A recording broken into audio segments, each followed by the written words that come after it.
మన ప్రభువును ప్రియ రక్షకుడైన యేసుక్రీస్తు ప్రభుల వారి అతి శ్రేష్టమైన నామంలో ఈ శనివారం ఈ పరిశుద్ధాత్మ కనిపెట్టు కూడికలో పాల్పొంపులు మీ అందరికీ హృదయపూర్వకమైన వందనాలు. దేవుడు ఇంతవరకు మనలను మన కుటుంబాలను కంచివేసి కాపాడి ఆయన సజీవమైన రెక్కలను భద్రపరిచి 188 రోజుల పాటు కాపాడుతూ వచ్చాడు.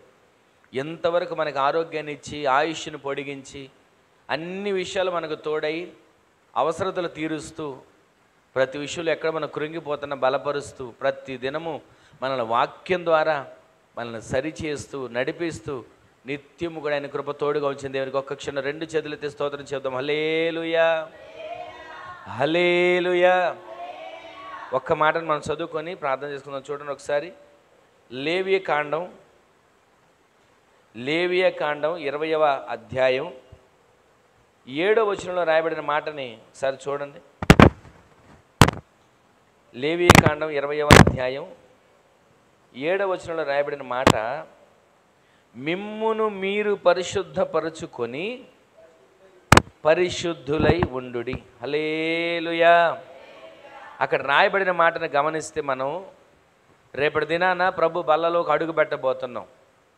రేపటి దినాన ఆయన సిలువలో నలగగొట్టబడిన శరీరం, ఆయన సిలువలో మన కోసం ధారలుగా కార్చిన ఆయన రక్తం మనము పానం చేయబోతున్నాం. దానికి ముందే దేవుడు మనతో మాట్లాడుతున్నాడు, మిమ్మును మీరు పరిశుద్ధపరచుకొని పరిశుద్ధులై ఉండండి. మీరు పరిశుద్ధులుగా ఉండటానికి నేనేదో ఒకటి చేస్తానంటే బాగుండేది. మీరు పరిశుద్ధులుగా మార్చబడడానికి నేను ఈ రాత్రే మీ మీద పరిశుద్ధ జలాన్ని ప్రోక్షిస్తా అంటే ఇంకా బాగుండేది. కానీ ఆత్మదేవుడు మనతో మాట్లాడుతున్నటువంటి ఒక మంచి విలువైన మాట ఏంటంటే, మొదట మిమ్మును మీరు పరిశుద్ధపరచుకోండి. ఎవరో పరిశుద్ధపరుస్తున్నారు, ఎవరో పరిశుద్ధపరుస్తారు, ఎవరో పరిశుద్ధపరుస్తాను అంటున్నారు అని దాని గురించి కాక, దేవుని రక్తము చేత కడగబడ్డారుగా, దేవుని సొత్తుగా మార్చబడిన మీరు ప్రతిరోజు వాక్యం అనే ఉదక స్నానము చేత పవిత్రపరచబడుతూ పరిశుద్ధపరచబడుతూ నిర్దోషమైన వారిగా నిష్కలంకమైన వారిగా వధువు సంఘముగా మనుష్య కుమారుని ఎదుట నిలబడుటకు శక్తి కలిగిన వారిగా మార్చబడాలనుకుంటున్నారు కదా. మీరు మిమ్మును మీరు పరిశుద్ధపరచుకోండి. మొదట మిమ్మును మీరు పరిశుద్ధపరచుకొని ఆ తర్వాత మీరు పరిశుద్ధులై ఉండండి. ఎందుకని ఇంత తేటగా దేవుడు మాట్లాడుతున్నాడు? మనల్ని మనం పరిశుద్ధపరచుకోవడం అంటే ఎలా కుదురుతుందండి? మనల్ని మనం పరిశుద్ధపరచుకోవడం అంటే ఎలా సాధ్యపరచబడుతుందండి? పరిశుద్ధపరచబడ్డం అంటే ఏదో మందిరంలోకి వెళ్ళాం, శుద్ధ జలం చల్లారు, పరిశుద్ధపరచబడ్డాం. ఏదో మందిరంలోకి వెళ్ళాం, ఏదో ప్రార్థన చేశారు, మీరు పరిశుద్ధులుగా మార్చబడ్డారు అన్నారు, పరిశుద్ధులు అయ్యాం.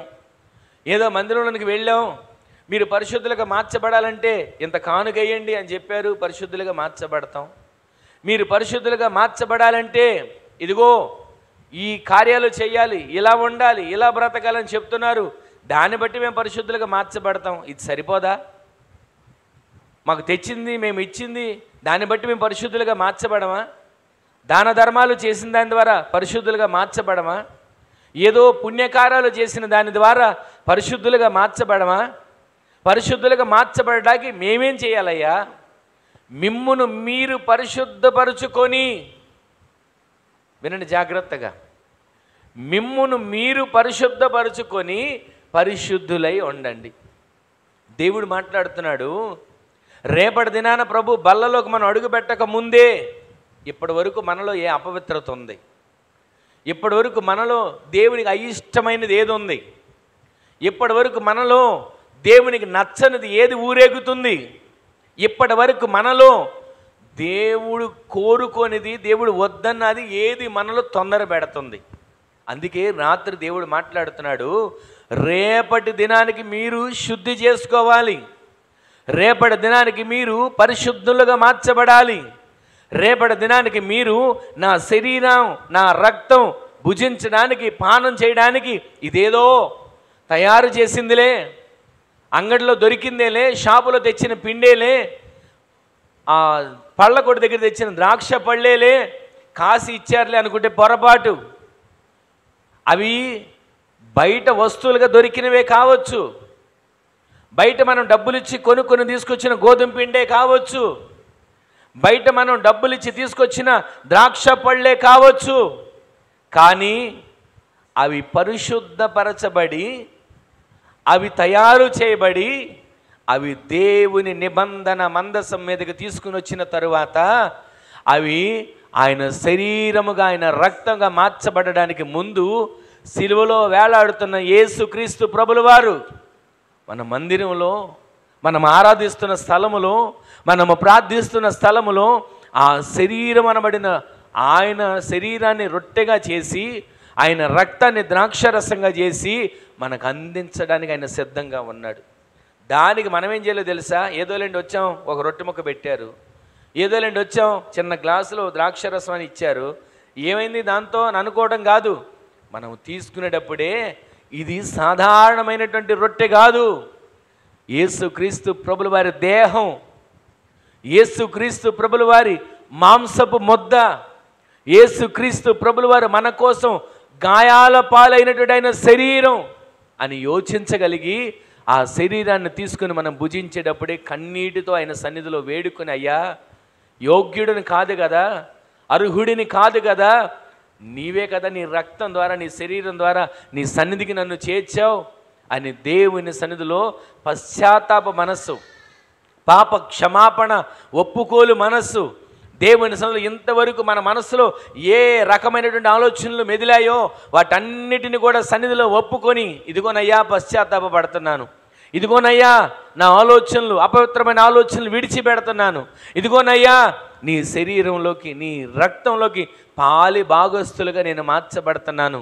నన్ను నేను పరిశుద్ధపరుచుకుంటా, నేను పరిశుద్ధుడిగా మార్చబడతా, నీ శరీరంలో నీ రక్తంలో పాలు బొంబులు పొందుతా అని మనల్ని మనమే అప్పగించుకొని, మనల్ని మనమే దేవుని కొరకు సిద్ధపరచుకొని ఆయన బల్లలో పాలు బొమ్మలు పొందేవారిగా మార్చబడుదుముగాక. ప్రతిరోజు ప్రతిరోజు ప్రతిరోజు ఏ విధంగా స్నానం చేయడానికి సిద్ధపడతాం, ప్రతిరోజు ఏ విధంగా పనులకు వెళ్ళడానికి సిద్ధపడతాం, ప్రతిరోజు ఏ విధంగా మనము భోజనం చేయడానికి సిద్ధపడతాం, ఇవన్నీ సాధారణంగా జరిగేవే. కానీ ప్రభువు బల్ల మాత్రం యేసుక్రీస్తు ప్రభుల వారు ఆయన శరీరాన్నే మన కొరకు పంచుతున్నటువంటి ఆయన మహిమ కలిగిన దేహం, ఆ దేహాన్ని భుజిస్తానికి సిద్ధపడుతున్న మనం జీవంతో నింపబడాలని, తప్పిదాలు, పొరపాట్లు, బుద్ధిహీనతలు, బలహీనతలు మన్నించబడాలని దేవుని పాదాలు పట్టుకొని, అయ్యా నన్ను క్షమించవా అని ఆయన సందులో వేడుకుంటే మనల్ని దేవుడు పరిశుద్ధులుగా మార్చునుగాక, పరిశుద్ధులుగా మనల్ని దేవుడు తీర్చిదిద్దునుగాక. కొన్ని మాటలు మీకు చూపించాను, ముగిస్తాను, ఒకసారి చూడండి.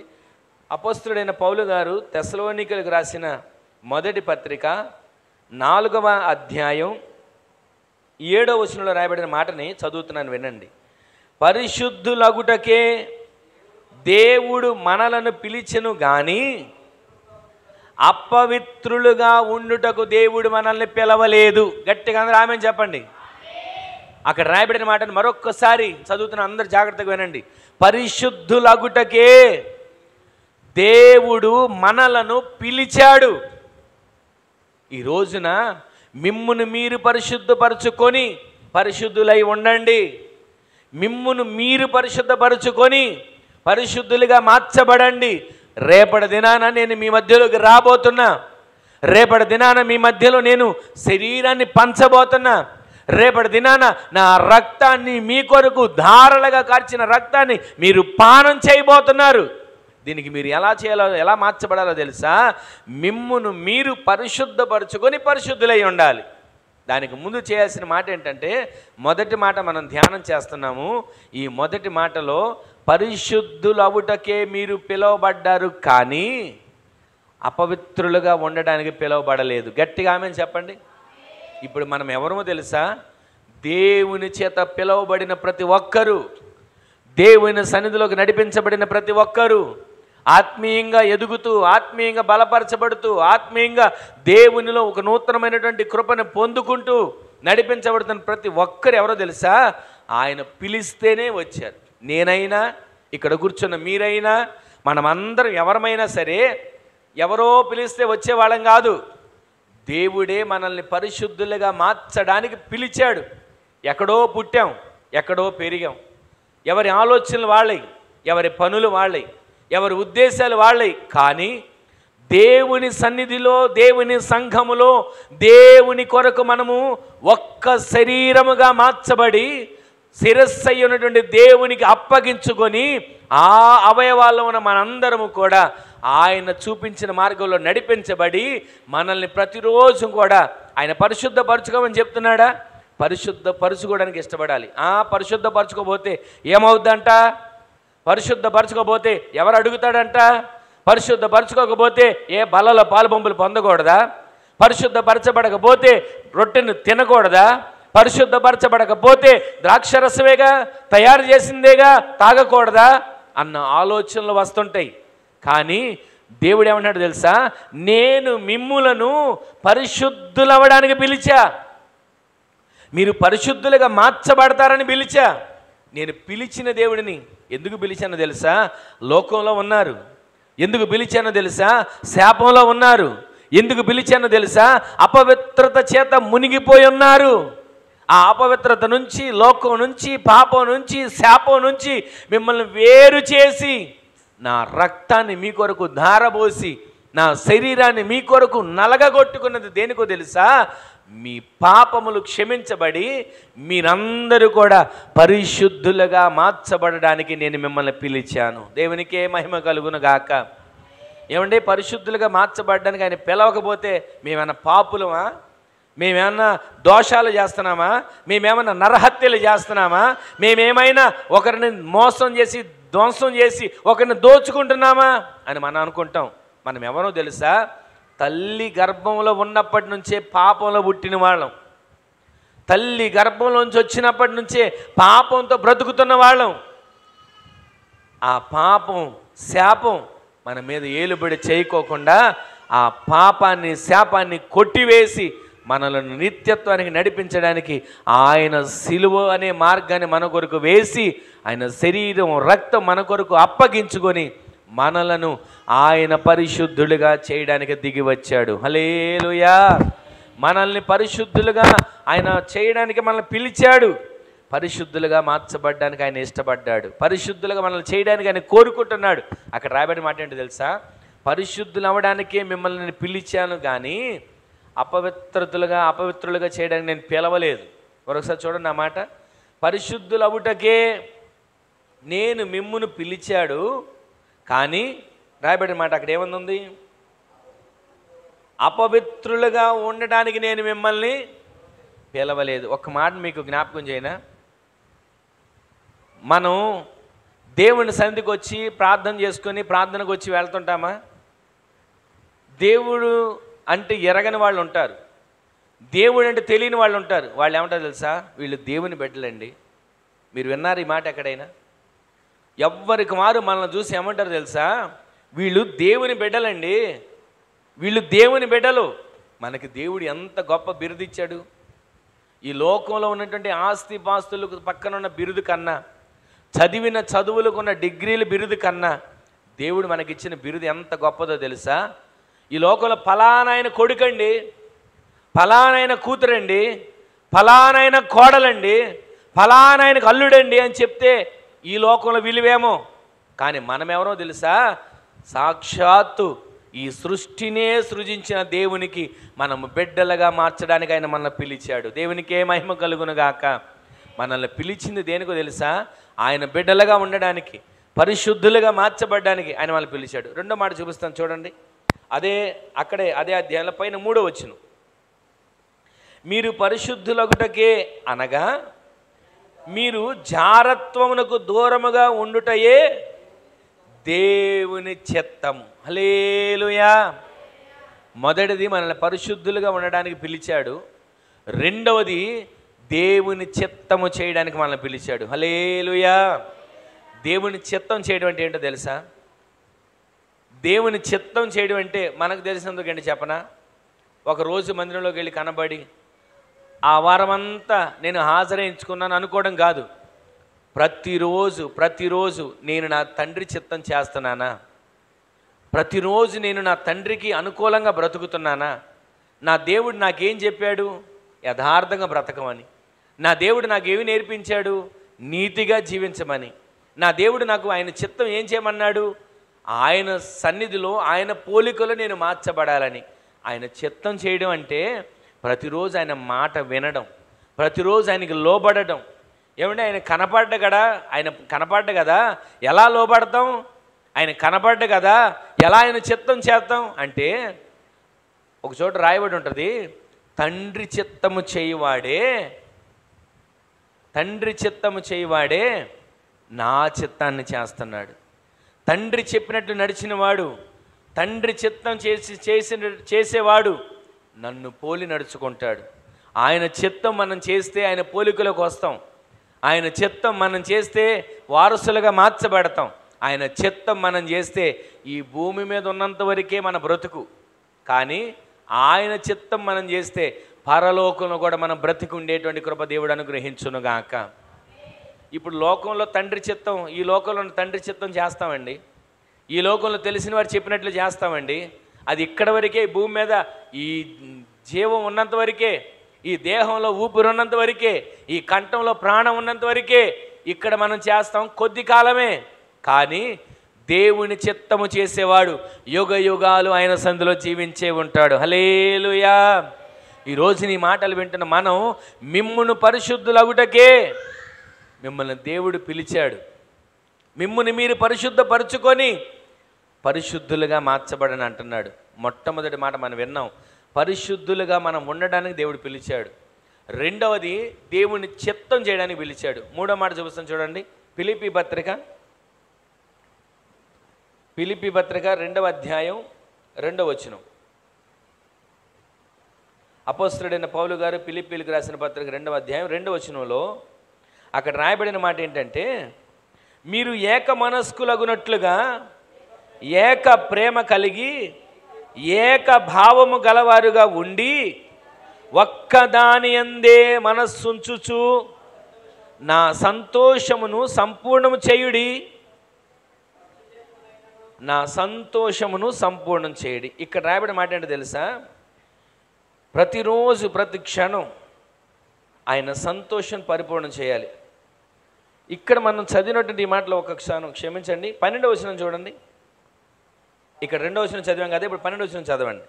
కాగా నా ప్రియులారా, మీరు ఎల్లప్పుడూ విధేయులై ఉన్న ప్రకారము నా ఎదుట ఉన్నప్పుడు మాత్రమే గాక మరి ఎక్కువగా నేను మీతో లేని ఈ కాలమందును భయముతోనూ వణుకుతోనూ మీ సొంత రక్షణను కొనసాగించుకోవాలి. హల్లెలూయా. పైన ఏం రాయబడి ఉంది 2వ వచనంలో? నా సంతోషమును సంపూర్ణం చేయండి. ఏమిటంట దేవుని సంతోషం? ఏమిటి దేవుని సంతోషం సంపూర్ణం చేయడం అంటే, ఈ లోకంలో ఇందాక చెప్పుకుంటూ వచ్చాను కదా, తల్లి గర్భంలో నుంచి వచ్చినప్పుడు పాపిగానే లోకంలోకి వచ్చాం. వయసు వచ్చినప్పుడు చేసిన దాని ప్రకారంగా వయసు అదొక పాపంగా, ఆలోచనల ద్వారా ఒక పాపం, తలంపుల ద్వారా ఒక పాపం. ఈ పాపం మనిషిని ఎక్కడికి తీసుకెళ్తుందంటే మరణానికి తీసుకుని వెళ్తుంది. ఆ మరణం మనిషిని ఎక్కడ తీసుకుని వెళ్తుంది? ఆరని అగ్ని గుండానికి తీసుకుని వెళ్ళి నరకంలో పడేసి అక్కడ ఏడుపును పండ్లు కొరుగుడును ఉంది. అయితే దేవుడు అంటున్నాడు, అక్కడి కోసం ఆ నరకాన్ని మీకోసం నేను సిద్ధపరచలా. ఆ నరకం మీ కొరకు కాదు. మీరేం చేయాలో తెలుసా? నా సంతోషాన్ని సంపూర్ణం చేయండి. ఏముందయ్యా నీ సంతోషం? ఏం చేయాలి నీకు సంతోషం కావాలంటే? ఒక పెద్ద 5 స్టార్ హోటల్కి వెళ్ళి ఒక బిర్యానీ పొట్లం తెమ్మంటావా? లేదా ఎక్కడికైనా వెళ్ళి పిండి వంటలు వండించుకుని రమ్మంటావా? లేదా ఏదైనా నీకు కావలసినటువంటి వస్తువు ఏదో చెప్పు, నేను చేస్తా. దీనిలో నీకు సంతోషమా? దీనిలో నా సంతోషం కాదు. నా సంతోషం ఏంటో తెలుసా? మీ సొంత రక్షణను మీరు కొనసాగించడమే నా సంతోషం. హల్లెలూయా. మొదటిది దేవుడు మనల్ని పరిశుద్ధులు అవ్వడానికి పిలిచాడు. రెండవది దేవుని చిత్తము చేయడానికి మనల్ని పిలిచాడు. మూడవది రక్షణ కొరకు మనల్ని దేవుడు పిలిచాడు. హల్లెలూయా. మనము రక్షించబడే వారిగా, రక్షణ పొందుకునే వారిగా మార్చబడేటట్లు దేవుడే సహాయం చేయనుగాక. ఇప్పటి వరకు రక్షించబడిన వారు ఉంటే దేవునికి స్తోత్రం. ఒకవేళ ఇంకా మందిరానికి వస్తూ ప్రార్థన చేస్తూ ఆయన సన్నిధిలో ఆరాధన చేస్తూ ఏది చేసినా రక్షణ లేకుండా ఉంటే దేవుని సంతోషాన్ని మనం సంపూర్ణంగా చేసినట్లుగా కాదు, మన సంతోషం ప్రకారంగా ముందుకు వెళ్తున్నట్లు. దేవుని సంతోషాన్ని మనం సంపూర్ణంగా చెయ్యాలి. దేవుని సంతోషం దేనిలో ఉంది? మనము రక్షించబడడంలో ఉంది. యోహాను గారు ఎలాగ నీళ్లలో అందరికీ బాప్తిసం ఇస్తున్నాడు, మారు మనసు పొందండి, మారు మనసు పొందండి, ఇదిగో ఈ లోకం నుంచి వేరవ్వండి, దేవుని రాజ్యానికి సిద్ధపడండి అని అందరికీ చెప్పి మారు మనస్సు కోసం అందరికీ వాక్యాన్ని బోధిస్తూ సువార్తను ప్రకటిస్తూ నడుముకు తోలి దట్టుని కట్టుకొని అరణ్యములో ఒక కేక వేసే శబ్దముగా యోహాను గారు అందరికీ చెప్తా ఉంటుంటే విశ్వసించిన ప్రజలు పరుగు పరుగును వచ్చి అయ్యా మాకు బాప్తిస్మం ఇవ్వవా, అయ్యా మాకు బాప్తిస్మం ఇవ్వవా అంటే అందరికి బాప్తిసాలు ఇస్తా వస్తున్నాడు. అప్పుడు అందరు అడుగుతున్నారు, నీవేనా మెస్సయ్య వస్తాను అన్నాడు, మా పితరులు చెప్పారు మెస్సయ్య వస్తాడని, నీవేనా మెస్సయ్యవి అని అందరు అడుగుతుంటే నేను ఆయన్ని కాదు, ఆయన నా వెనక వచ్చుచున్నాడు, ఆయన చెప్పుల వారు విప్పుటకైనను నేను యోగ్యుడను కాను. ఎందుకో తెలుసా? నేను మీకు నీళ్లలోనే బాప్తిసం ఇస్తున్నా, నీళ్లలో ముంచి నేను బాప్తిసం ఇస్తున్నా, నా వెనక వచ్చుచున్నవాడు నాకన్నా శక్తిమంతుడు. అందరు చెప్పండి ఈ మాట, నా వెనక వచ్చుచున్నవాడు నాకన్నా శక్తిమంతుడు. ఇంకో మాట చెప్పనా? ఎప్పుడైనా వాక్యాన్ని వింటున్నప్పుడు మన శ్రద్ధ, మన ఆలోచన వాక్యం మీద ఉండాలి. ఒక్కొక్క మాట దేవుడు మాట్లాడుతున్నప్పుడు ఆ మాటను మనం ఆస్వాదించేవారిగా, ఒక్కొక్కసారి దేవుడు ఒక వాగ్దానాన్ని పంపినప్పుడు ఆ వాగ్దానాన్ని స్వతంత్రించుకునేవారిగా మనము మార్చబడాలి. అనాలోచనగానో ఎప్పుడైపోతుంది వాక్యం అన్నట్లుగా గానో, ఎప్పుడు వదిలిపెడతారన్నట్లుగా ఉంటే ఆ వాక్యం క్రియారూపకంగా మార్చబడదు. వాక్యం మన హృదయంలోకి వెళ్ళాలి, వాక్యం మన మూలుగుల్లోకి వెళ్ళాలి, వాక్యం మన ఎముకలలోకి, మన నరాలలోకి అయిన వాక్యం వెళ్ళాలి. అట్టి జీవవాక్యం దేవుడు మనకు దయచేయునుగాక.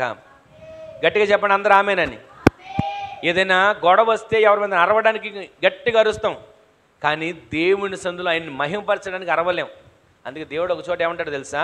అబ్రామా, ఇదిగో ఈ రాళ్ల వలన నీకు పిల్లలు పుట్టిస్తా, ఒకవేళ నువ్వు నన్ను స్తుతించలేకపోతే.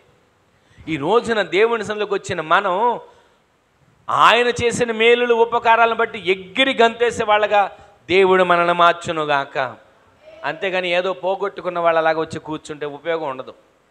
ఏదో నాకేదో నష్టం వచ్చింది అన్నట్లుగా మనం వచ్చి కూర్చోకూడదు. ఒకవేళ నష్టమే వచ్చినా ఆయన సందులో ఉన్నతమైనటువంటి కృప చేత నింపబడిన వారిగా ఆరాధించే కృప దేవుడు దయచేయనుగాక. నీకు ఒక మాట చెప్పనా? ప్రతిరోజు మనిషి అన్నాక శ్రమలు ఉంటాయి, మనిషి అన్నాక ఎత్తు పల్లాలు ఉంటాయి, మనిషి అన్నాక కష్టాలు ఉంటాయి. వాటిని చూసి కృంగిపోయి బయట ఉన్నంతసేపు ఎలాగో బాధపడతాం కదండి అందరం. బయట కూర్చున్నంతసేపు ఎవరు ఫోన్ చేస్తారో, ఏ అప్పుల సమస్యలు, ఏ ఆర్థిక ఇబ్బందులు, రేపు వ్యాపారం ఏంటి, రేపు పరిస్థితి ఏంటి, రేపు పిల్లల పరిస్థితి ఏంటి అని బాధలు పడతానున్నాగా. మరి దేవుని మందిరంలోకి వచ్చిన తర్వాత కూడా అయ్యే బాధలతో, అయ్యే కష్టాలతో, అవే ఇబ్బందులతో కూర్చుంటే ఇంక మనం దేవుని మనం ఎప్పుడు స్తుతిస్తాం? మన దేవుని ఎప్పుడు మహిమపరుస్తాం? ఆయన మాట్లాడుతున్నాడు, మిమ్మును మీరు పరిశుద్ధపరుచుకోండి, మిమ్మును మీరు పరిశుద్ధపరుచుకొని పరిశుద్ధులై ఉండండి. పరిశుద్ధులగుటకే మీరు పిలువబడ్డారు. రెండవది, దేవుని చిత్తం చేయడానికి మీరు పిలువబడ్డారు.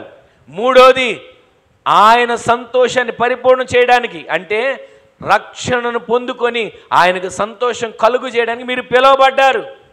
ఈ విషయాల్లో మనం నిరాశగా ఉండి నిస్పృహలో ఉండి కృంగిపోతుంటాం. లోక సంబంధమైన వాటిలో మాత్రం ఎంతగానో సమర్పడినట్లుగా ఉంటాం. దేవుని సందులోకి వచ్చిన మనం ఆయన చేసిన మేలులు, ఈరోజు ఆరోగ్యం ఇచ్చాడు, అది కృపే. ఈరోజు ప్రాణం పొడిగించాడు, ఆయుష్ని పొడిగించాడు, అది కృపే. ఈ రోజున ఆయన సన్నిధిలో చేసిన మేలుని బట్టి రేపేమవుతుందో మనకు తెలియదు. ఆరోగ్యం ఉన్నప్పుడే, ఆయుష్ ఉన్నప్పుడే, అన్ని అనుకూలంగా ఉన్నప్పుడే దేవుని సందులో గంతులు వేసేవారిగా మార్చబడుదుముగాక, దేవుని సందులో స్తుతించేవారిగా మార్చబడుదుముగాక. అట్టి కృప దేవుడు మనకు దయచేయాలి. ప్రతిరోజు మనం ఏదో పోగొట్టుకున్న వారిలాగా ఉండటం కంటే ఆయన ఉన్నాడు అనే నిరీక్షణ కలిగి అడుగులు ముందుకు వేసే కృప దేవుడు దయచేయనుగాక. మరొక మాట మీకు చూపిస్తాను చూడండి.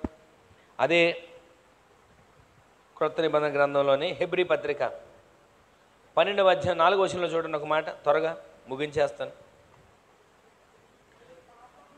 మీరు పాపముతో పోరాడుటలో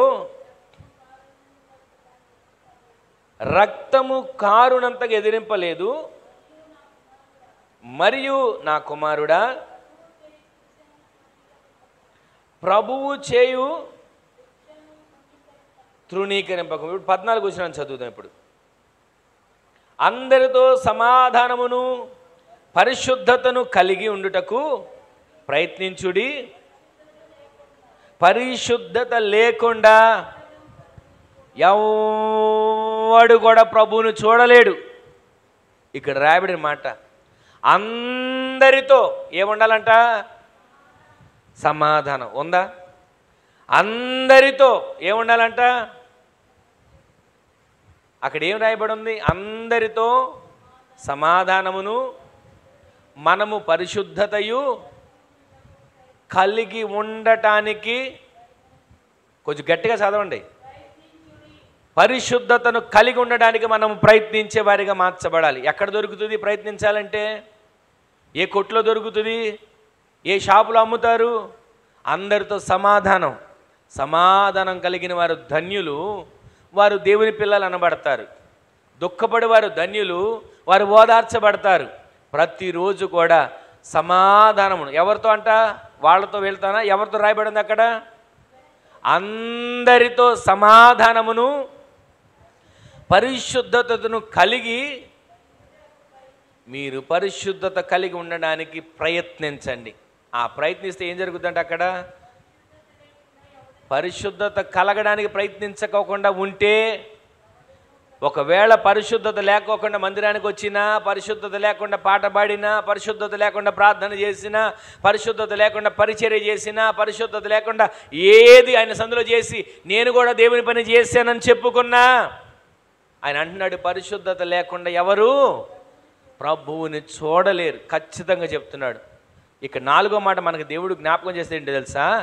ఆయనను పరిశుద్ధత కలిగి చూడడానికి ప్రభువు మనల్ని పిలిచాడు. దేవునికే మహిమ కలుగునగాక. మొదటిది మనల్ని దేనికి పిలిచాడు? పరిశుద్ధులుగా ఉండడానికి దేవుడు పిలిచాడు. రెండవదిగా మనల్ని దేవునికి పిలిచాడు, దేవుని చిత్తము చేయడానికి మనల్ని పిలిచాడు. మూడవదిగా మనల్ని దేనికి పిలిచాడు?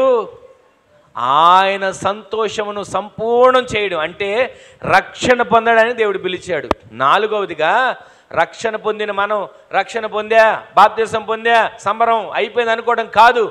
ప్రభువును చూచేవారిగా, పరిశుద్ధత కలిగి ఆయనను చూసేవారిగా మనము ఉండడానికి దేవుడు మనల్ని పిలిచాడు. దేవునికే మహిమ కలుగునగాక. చివరికి ఒక మాట చదివించి ముగించేస్తా చూడండి. కొలస్సీలు రాసిన పత్రిక 3వ అధ్యాయం 12వ వచనం. ఈ ఒక్క మాట తర్వాత మీరు బైబిల్ మూసేయొచ్చే.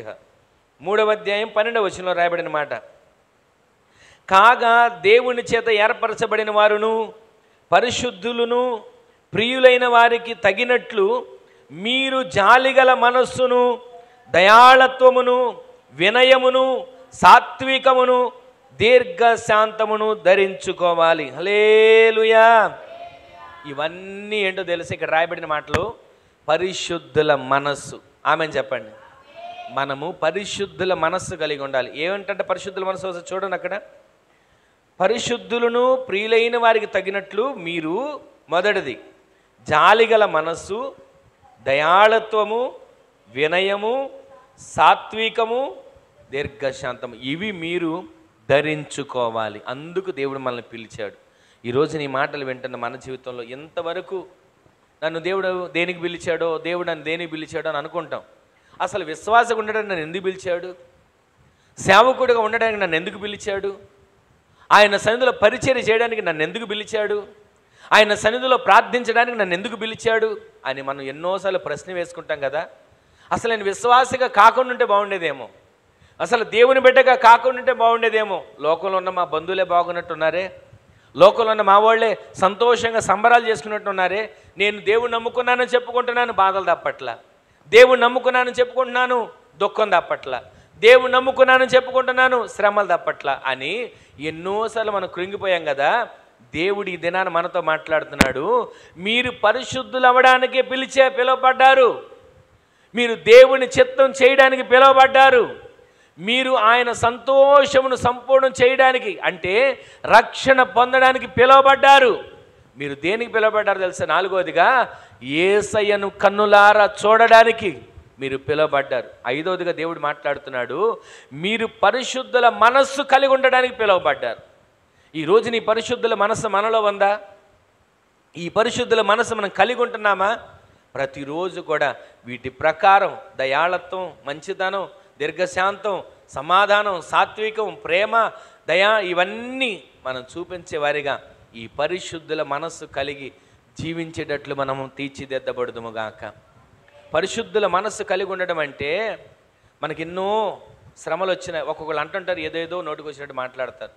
ఆ మాట్లాడినప్పుడు కూడా మనం నన్ను ఇంత మాట అంటావా, నా సంగతి తెలుసా అని తిరగబడేవారుగా కాదు, మనము దేవుని మనస్సును అక్కడ చూపించేవారుగా, పరిశుద్ధుల మనస్సును మనం చూపించేవారుగా. చెప్పడానికి చాలా ఉన్నాయి, కానీ ఒక మాట మీకు జ్ఞాపకం చేస్తాను. ఇప్పుడు ఎందరినో దేవుణ్ణి నమ్ముకున్నవారు అన్న వాళ్ళందరినీ వెంటాడి వెంటాడి చంపారండి. వాళ్ళు తిరగబడి కొట్టలేక కాదు, వాళ్ళు కూడా కత్తి పట్టుకొని తిరగబడవచ్చు. కానీ దేవుని కోసం మేము హతసాక్షులుగానైనా చనిపోవడానికి సిద్ధంగా ఉన్నాం అని అప్పగించుకొని దేవుని మనస్సును చూపించి చనిపోతూ వచ్చారు. చంపేవాళ్ళు వస్తూనే ఉన్నారు, కత్తి పట్టుకుని తరిమేవాళ్ళు తరుముతూనే ఉన్నారు. ఒక చోట ఒక కుటుంబం అందరినీ, నలుగురిని, బిడ్డలిద్దరినీ, భార్య భర్తలిద్దరినీ ఆ మట్టిని తవ్వి గొయ్యిలో వాళ్ళందరినీ పడుకోబెట్టి, ఇదిగో దేవుడి పేరుకి ఎత్తమని చెప్పండి, మిమ్మల్ని బ్రతికిస్తాం, దేవుడి పేరుకి ఎత్తమని చెప్పండి, మిమ్మల్ని చంపం అని చెప్తే, మా ప్రాణాలు పోయినా పర్వాలేదు, దేవుడిని మేము ఎరగనని మేము చెప్పం అని అప్పగించుకున్నారు. తర్వాత ముందు బిడ్డలను చంపడానికి వెళ్ళారు. బిడ్డలను చంపడానికి వెళ్తున్నప్పుడు కూడా బిడ్డలు అంటున్నారు, ఒకవేళ మమ్మల్ని చంపుదామని వస్తున్నప్పుడు మీరు ఒకవేళ దేవుడిని ఎరగనని చెప్తారేమో, మేము చనిపోతున్నా, మా ప్రాణం పోతున్నా, దేవుడిని ఎరగనని మీరు చెప్పొద్దు, దేవుడిని ఎరగనని మీరు చెప్పొద్దు. మనం చనిపోయినా దేవుని సందులో మనం కనబడతాం. మన పరిశుద్ధుల మనస్సు వారికి తెలియాలి, పరిశుద్ధుల క్రియలు వాళ్ళకి తెలియాలి అని కుటుంబం అంతా కూడా ప్రాణత్యాగం చేస్తే, వీళ్ళు అనుకున్నారు చంపేశాం, పేడా విరగడైపోయింది, చంపేశాం, దేవుడిని నమ్మారు అన్న వాళ్ళని అనుకున్నారు. కానీ ఆ చంపడానికి నిలబడిన వాళ్ళందరినీ కూడా దేవుడు పట్టుకొని దేవుని సేవ చేసేటట్లుగా చేశాడు. దేవునికే మహిమ కలుగునుగాక. ఎంతమంది పరిశుద్ధులను చంపాలని వచ్చినా వాళ్ళు మేము చంపేసాం అయిపోయిందని అనుకుంటున్నారేమో, కానీ వారి ద్వారా కూడా, చంపబడిన వారి ద్వారా కూడా పరిచర్య విస్తరిస్తూనే ఉంటుంది. దేవునికే మహిమ కలుగునుగాక. యేసుక్రీస్తు ప్రభువును చంపేశాం, పరిచర్య ఆగిపోద్ది అనుకున్నారు. శిష్యులను చంపేశాం, పరిచర్య ఆగిపోద్ది అనుకున్నారు. ప్రార్థన చేసే వాళ్ళని చంపేశాం, పరిచర్య ఆగిపోద్ది అనుకున్నారు. కానీ పరిచర్య విస్తరిస్తూనే ఉంది, ప్రబలమవుతూనే ఉంది, మహిమకరంగా జరుగుతూనే ఉంది. దేవుని రాకడ వరకు ఈ పరిచర్య జరుగుతూనే ఉంటుంది. దానికి కారణం పరిశుద్ధుల మనస్సు కలిగిన అనేక మందిని దేవుడు లేపుతున్నాడు. దేవునికే మహిమ కలుగునుగాక. ఈ రోజున మూలవాక్యం మనం చదువుతున్నాం కదా, మిమ్మును మీరు పరిశుద్ధపరుచుకొని పరిశుద్ధులుగా మార్చబడండి. దేనికో తెలుసా? దేవుడు మిమ్మల్ని పరిశుద్ధులు అవ్వడానికి పిలిచాడు. ఎందుకో తెలుసా? దేవుని చిత్తం చేయడానికి దేవుడు మిమ్మల్ని పిలిచాడు. ఎందుకో తెలుసా? ఆయన సంతోషమును సంపూర్ణం చేయడానికి దేవుడు, సొంత రక్షణకు మీరు పొందుకోవడానికి దేవుడు పిలిచాడు. ఎందుకో తెలుసా? దేవుని చూడడానికి మిమ్మల్ని పిలిచాడు.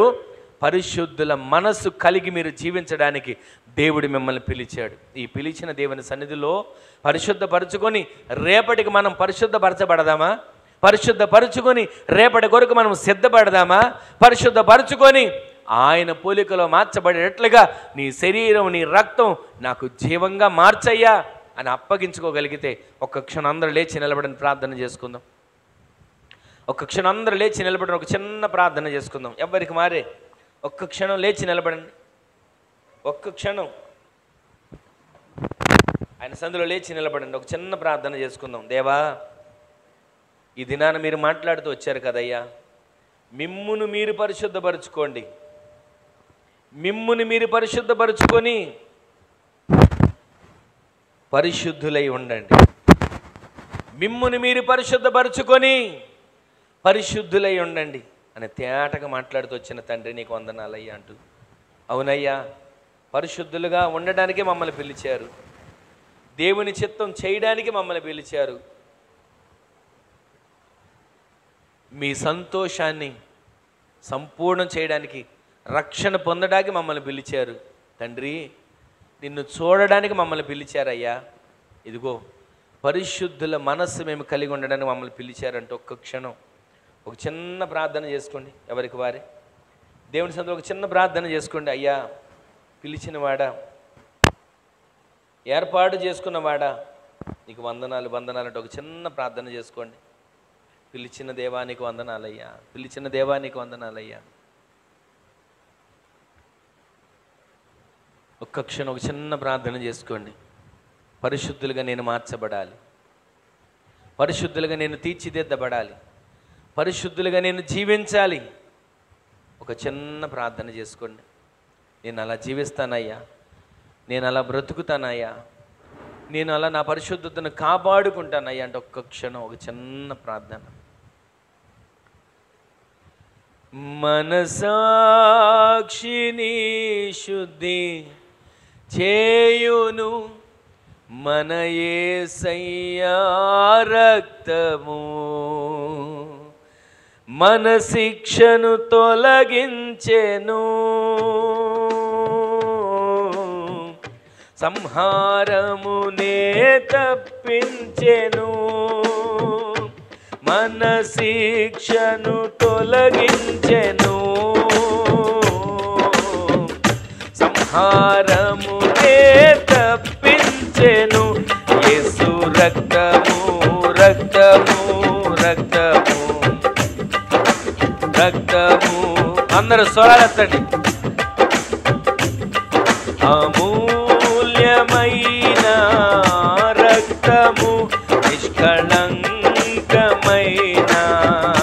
రక్తము, అమూల్యమైన రక్తము, నిష్కళంకమైన రక్తము. యేసు రక్తము రక్తము రక్తము, యేసు రక్తము రక్తము రక్తము, యేసు రక్తము రక్తము రక్తము.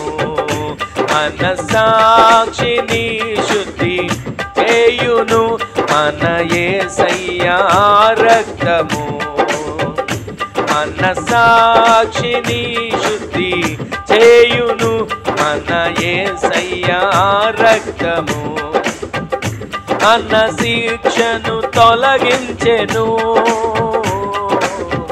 సంహారమునే తప్పించెను, మన శిక్షను తొలగించెను,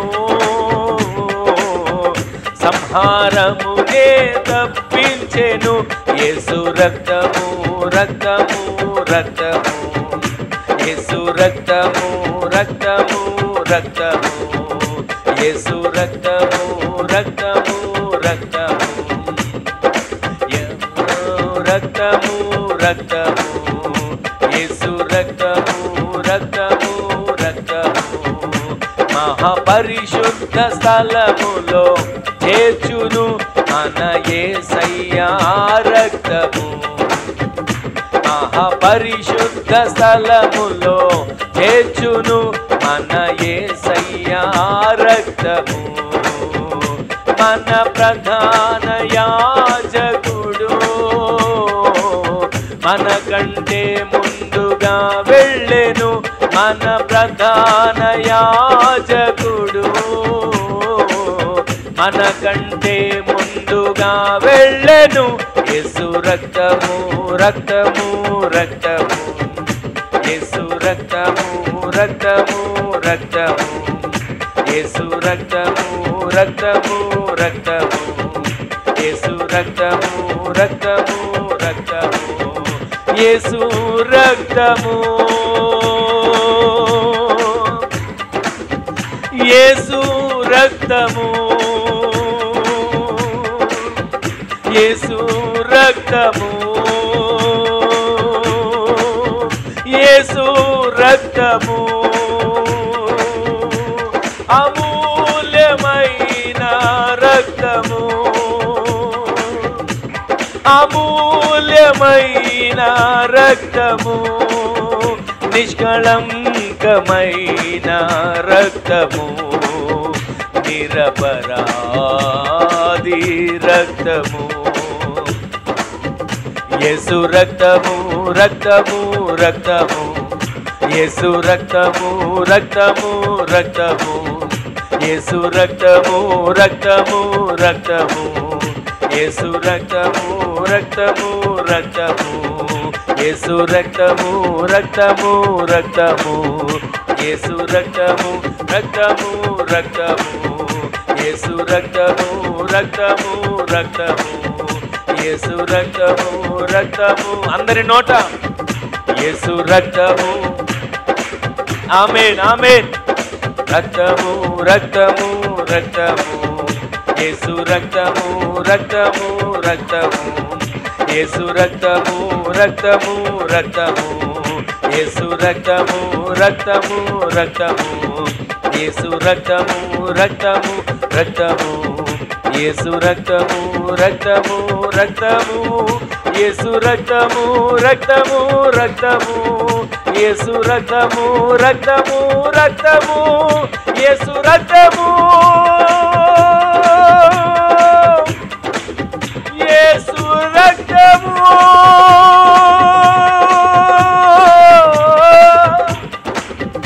యేసు రక్తము, యేసు రక్తము రక్తము రక్తము రక్తము.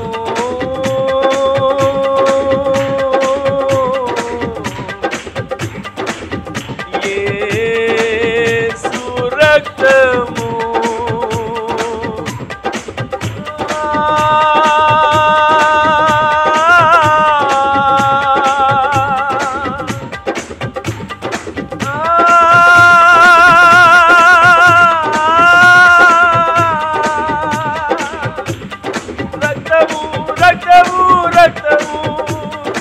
రక్తము రక్తము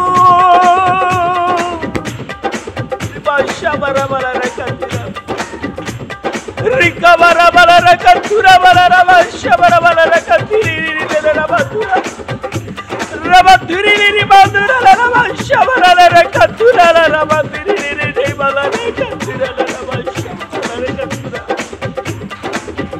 యేసు రక్తము.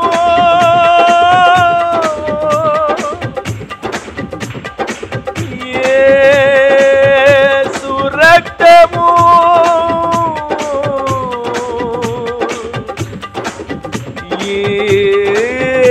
యేసు రక్తము, యేసు రక్తము,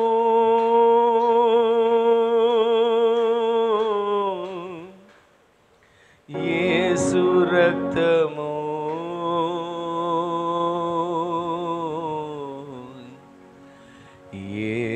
యేసు రక్తము. మిమ్మును మీరు కడుగుకొని పరిశుద్ధులై ఉండండి. ఈ రాత్రి దేవుడు మనతో మాట్లాడిన ప్రతి వాక్కు, మిమ్మును మీరు కడుగుకొని పరిశుద్ధులై ఉండండి. పరిశుద్ధులు అవ్వడాకే మీరు పిలువబడ్డారు. దేవుని చిత్తము చేయడానికి మీరు పిలువబడ్డారు. ఆయన సంతోషమును సంపూర్ణం చేయడానికి, రక్షణ పొందడానికి మీరు పిలువబడ్డారు. ఆయనను చూడడానికి మీరు పిలువబడ్డారు. పరిశుద్ధుల మనస్సు కలిగి ఉండడానికి మీరు పిలువబడ్డారు. ఒక్క క్షణం దేవుని సన్నిధిలో ఎవరికి వారే ప్రార్థన చేసుకోండి. దేవా, ఈ 5 లక్షణాలు నేను కలిగి జీవించాలి, నన్ను ఆ విధంగా బలపరచవా, నన్ను ఆ విధంగా నడిపించబట్టి ఒక చిన్న ప్రార్థన చేసుకోండి. ప్రేమగల తండ్రి, పరిశుద్ధుడా, జీవాధిపతి, నీకు వందనాలు. ఈ రాత్రి మీరు ఎంత తేటగా మాట్లాడిన ప్రతి వాక్కు కొరకు వందనాలు చెల్లిస్తున్నామయ్యా. మిమ్మును మీరు కడుగుకొని పరిశుద్ధులై ఉండమని ఎంత తేటగానైనా మాలో ఏ లక్షణాలు ఉండాలో ఒక్కొక్కటిగా మీరు మాట్లాడుతూ వచ్చినందుకు వందనాలు. ఈ రాత్రి అడుగుపెట్టిన బిడ్డలందరూ ఈ లక్షణాలతో నింపబడాలయ్యా. ఒక్కొక్కరు ఈ పరిశుద్ధుల మనస్సు కలిగిన వారిగా మార్చబడాలయ్యా. ఆ విధంగా బిడ్డలను బలపరచండి నాయన, ఆ విధంగా బలపరచండి తండ్రి. నీ కొరకు జీవించాలయ్యా, సాక్షులుగా బ్రతకాలి ప్రభు. కార్యాన్ని చేయండి అయ్యా, కార్యాన్ని చేయండి. అడుగుపెట్టిన ఒక్కొక్కరిని వారి కుటుంబాలను ఆశీర్వదించండి. మరొక్కసారి రేపటి దినాన జరగబోయే ఆదివారపు ఆరాధన కొరకు, ప్రభు బల్ల ఆరాధన కొరకు నీ సందులో ప్రార్థిస్తున్నాం. మహిమకరంగా జరిగించండి. మంచి వాతావరణం దయచేయండి. నీ బిడ్డలందరి ప్రయాణాల్లో తోడనండి. రానివ్వకుండా అడ్డుపడుతున్న ప్రతి అపవాది దుష్టుడు వాడి క్రియలన్నీ ఇప్పుడే నజరేయుడైన యేసు నామములో విడిచి పొమ్మని ఆజ్ఞాపిస్తున్నాం. ఈ రక్తాన్ని ప్రోక్షింపచేయండి. రేపటి దినాన వాడబడే ప్రతి పరికరాలపైన మీ రక్త ప్రోక్షణ ఉంచండి. సమస్తాన్ని మీ నామను మహిమకరంగా మార్చండి. నిలబడబోయి మీ దాసులను మీ సిలువ చాట మరుగు చేసుకునండి. రొట్టె పంచుతున్న, రొట్టె విరుస్తున్న మీ సేవకుల చేతులను పరిశుద్ధపరచండి.